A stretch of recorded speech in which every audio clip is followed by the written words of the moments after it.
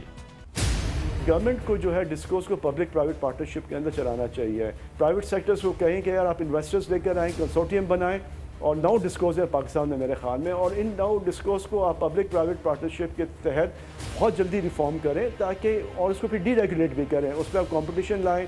Discos کا مسئلہ حل نہیں ہوگا، ہمارے پاور سیکٹر کے ایشوز حل نہیں ہوں گے۔ پلان بنانا پڑے گا کہ ان ڈسٹریبیوشن کمپنیز کو ہم کس طریقے سے گورنمنٹ کے ہاتھوں سے پرائیویٹ سیکٹر کے اندر دیں گے۔ ملٹی بائر مارکیٹ بنانے کے لیے ہمیں ڈفرینٹ سکل سیٹ چاہیے، اس کے اندر ہمیں پاور سیکٹر ایکسپرٹس، فائنانس، لا، کیپٹل مارکیٹ، ریگولیشن، یہ تمام ایکسپرٹس کی ایک ٹیم بنانی پڑے گی جو کہ اس کو ایک ریالٹی بنائے گی اور اگلے 2 سے 3 سالوں میں اس کو کریٹ کرے گی۔ جو 10 ہماری ڈسکوز ہیں، وہاں جو گورننس کے ایشوز ہیں، جب آپ سینٹرلی اس کو ایک جگہ سے کنٹرول کریں گے، آپ نے وہ کنٹرول کا طریقہ نہیں بدلا، سارا ریموٹ کنٹرول، تو کیسے تبدیل ہوگا یہ کام؟ ڈسکوز کے اوپر کام کرنے کی ضرورت ہے۔ فیڈرل گورنمنٹ نہیں کر سکتی، سندھ میں فیڈرل گورنمنٹ کا کون سا بندہ جا کے پیسہ وصول کر سکتا ہے؟ یا بلوچستان میں کر سکتا ہے، یا KPK میں کر سکتا ہے؟ تو یہ اس ڈسکو کے سسٹم کو، ڈسٹریبیوشن کے سسٹم کو مکمل طور پر پہلے چینج کرنے کی ضرورت ہے۔ ڈسٹریبیوشن سیکٹر یا کوئی کمپنی فار دیٹ میٹر، وہ پبلک سیکٹر میں ایفیشینٹلی پرفارم نہیں کر سکتی، ان کی پرائیویٹائزیشن کی میرے خیال سے فاسٹ ٹریک کوشش ہونی چاہیے۔ پرائیویٹ سیکٹر ہی ان کمپنیز کو ٹرن اراؤنڈ کر سکتا ہے۔ حکومت کا کام نہیں ہے کہ جی آپ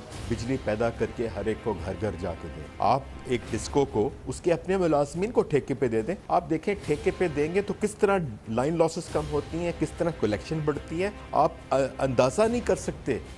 یہ نہیں، وزیر اعظم عمران خان یقیناً ذاتی طور پہ تو بھرپور محنت کر رہے ہیں کہ اس مسئلے کو حل کیا جائے، یقیناً اس کے لیے ہمہ جہتی اپروچ کی ضرورت ہے۔ وزیر اعظم عمران خان کی کوششیں اپنی جگہ، اب اس سلسلے میں انہوں نے ایک اور پیش رفت کی ہے، اور جو حالیہ مہینوں میں ہم نے دیکھی ہے، اپنے معاون خصوصی برائے پاور کے لیے انہوں نے اب اپوائنٹ کیا ہے جناب تابش گوہر کو۔ تابش گوہر اس پورے شعبے کے ایک بہترین ایکسپرٹ ہیں۔ اس سے پہلے ان کی پہچان رہی ہے کہ الیکٹرک کو جس طریقے سے انہوں نے ریہیبلیٹیٹ کیا، اس کو ایک منافع بخش ادارہ بنایا، اس جگہ سے جہاں پر کہ وہ بالکل ایک تباہ کل صورتحال سے دوچار تھا، یقیناً وہ ان کی ایک پہچان رہی ہے۔ اب وہ وزیر اعظم کے معاون خصوصی ہے، اور یقیناً یہ ایک پاکستان کے لیے، پاکستان کی معیشت کے لیے، پاکستان کے لیے یہ ایک بہت کلیدی مسئلہ ہے، جس میں اب کلیدی ذمہ داری تابش گوہر صاحب کے پاس ہے، جو کہ اس وقت ہمارے ساتھ اسلام آباد میں موجود ہیں۔ بہت بہت شکریہ تابش گوہر صاحب۔ یقیناً یہ جیسے کہ میں نے کہا ہمالیائی مسئلہ ہے، مگر اس کے ساتھ ساتھ اس سے جڑے ہوئے بعض مسائل ایسے ہیں جو کہ آسانی سے شاید حل ہو جا سکتے ہیں، جیسے کہ تمام ماہرین کہتے ہیں۔ مثال کے طور پہ یہ ڈسکوز وغیرہ کے جو معاملات ہیں، اب تک جو آپ نے اندازہ لگایا ہے، ہم کتنے دور ہیں اب بھی اپنے اس پاور سیکٹر کے مسائل کو حل کرنا شروع کرنے کے، اور کیا آپ کی ٹیک ہے اب تک کی جو آپ کی انڈرسٹینڈنگ ہے؟ جی بہت شکریہ کامران بھائی، آپ نے مجھے آج دعوت کی۔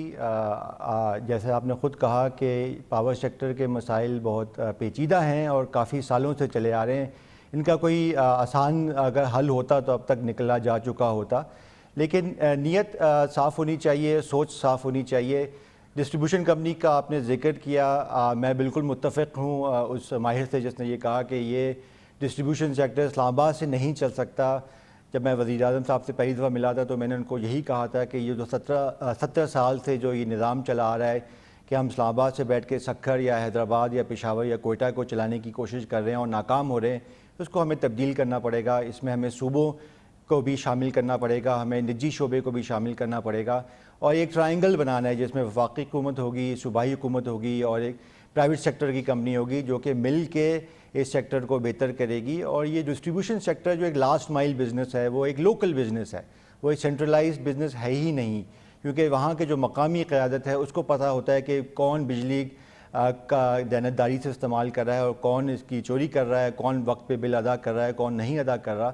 تو جب تک کہ ہم مقامی جو وہاں کی جو انتظامیہ ہے اس کو شامل نہیں کریں گے یہ ڈسٹریبیوشن کا نظام بہتر نہیں ہو سکتا. لیکن تابش بھائی معاف کیجیے گا، یہ جو حل آپ تجویز کر رہے ہیں یا جو ڈائگنوسس کر رہے ہیں یا جو ہمارے یہ 1 درجن ماہرین ڈائگنوسس کر رہے ہیں، سب ایک ہے، ایک چیز ہے. آپ فرما رہے ہیں کہ ایسے حل نہیں ہوں گے، تمام ماہرین کہہ رہے ہیں حل نہیں ہوگا.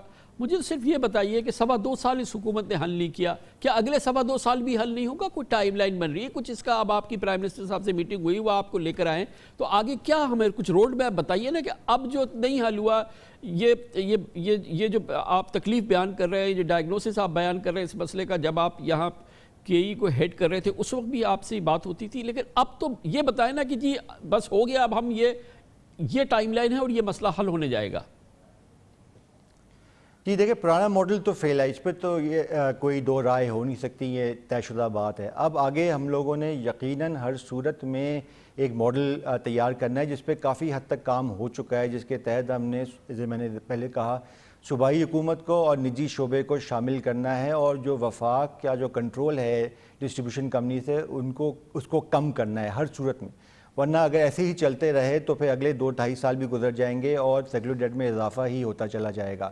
تو اس پہ عملی جامہ پہنانا ہے سوچ کو، اس پہ اصولی طور پہ فیصلہ ہو چکا ہے، لیکن ظاہر ہے کچھ تفصیلات ہیں طے کرنی ہے. اس کو کوئی CCI میں بھی لے کے جانا ہے، ورلڈ بینک اور ایشین ڈیولپمنٹ بینک کے ساتھ مل کے ہم ایک عملی جامہ پہنائیں گے، اس کو ایکسپریشن آف انٹرسٹ کو انوائٹ کریں گے، اور جس طرح اوپن کمپٹیشن کے تھرو پرائیویٹ سیکٹر کو دعوت دی جائے گی کہ وہ بھی آ کے بڈ کریں. اور بیسکلی جو کوشش ہوگی کہ اگر ایک ڈسٹریبیوشن کمپنی میں آج 100 روپے کا خسارہ ہو رہا ہے، اور اگر ہم اس پرائیویٹ سیکٹر کو دعوت دے کے کہیں گے کہ اگر آپ نے 90 روپے اس کا خسارہ کر دیا، یعنی کہ 10 روپے کا فائدہ پہنچایا، تو اس میں سے آپ کا حصہ اتنا ہوگا اور وفاقی حکومت اپنے پاس اتنا رکھے گی، تاکہ رینٹ شیڈنگ جو رینٹ سیکنگ ماڈل ہے اس سے ہٹ جائیں اور ایک انسینٹیو بیس ماڈل کی طرف لے کے جائیں اس سیکٹر کو. لیکن تابش صاحب یہ بتائیے گا کہ یہ مجھے ایکسپلین کر دیجیے گا کہ کیا ہوگا.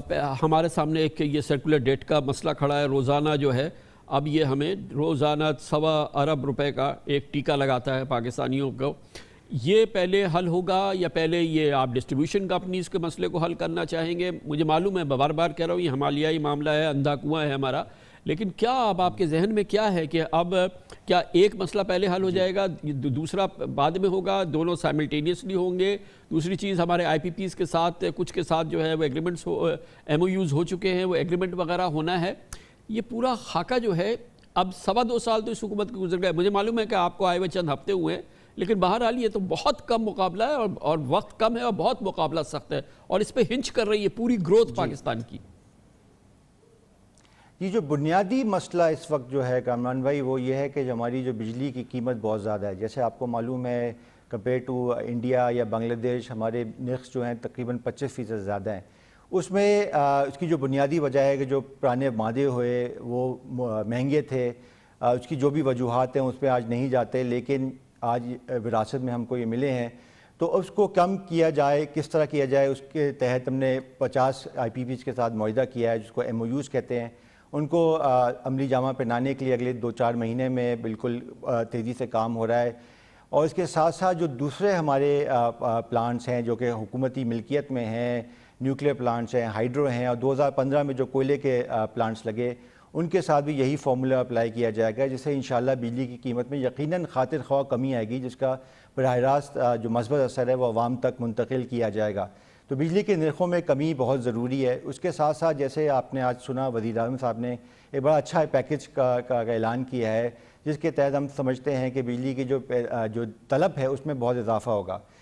کیونکہ بجلی مہنگی ہے ہماری، تو اولو ہمارے معیشت کا پہیہ الحمدللہ چل رہا ہے، لیکن اس کو مزید چلانے کے لیے وزیر اعظم صاحب نے آج اعلان کیا ہے کہ جو چھوٹے صنعت کار ہیں ان کو ہم 50% رعایت دیں گے اضافی کنزمپشن کے اوپر، اور جو بڑے صنعت کار ہیں ان کو 25% رعایت دیں گے اپنی اضافی کنزمپشن کے اوپر. تو اس سے ظاہر ہے معیشت پہ مثبت اثر پڑے گا. جیسے جیسے کنزمپشن بڑھے گی اس کا جو ہماری اس وقت آئیڈل کیپیسٹی ہے وہ بھی استعمال ہوگی، اور سرکولر ڈیٹ کو حل کرنے میں اس کا ایک مثبت اثر پڑے گا. کیا کوئی ہوم ورک ہے اس میں تابش صاحب کہ آف ٹیک میں کتنا اضافہ ہوگا؟ کیونکہ لاسٹ ونٹرز میں بڑی میزریبل سچویشن تھی، ہم کوئی 22,000 24,000 میگا واٹ کر رہے تھے، اور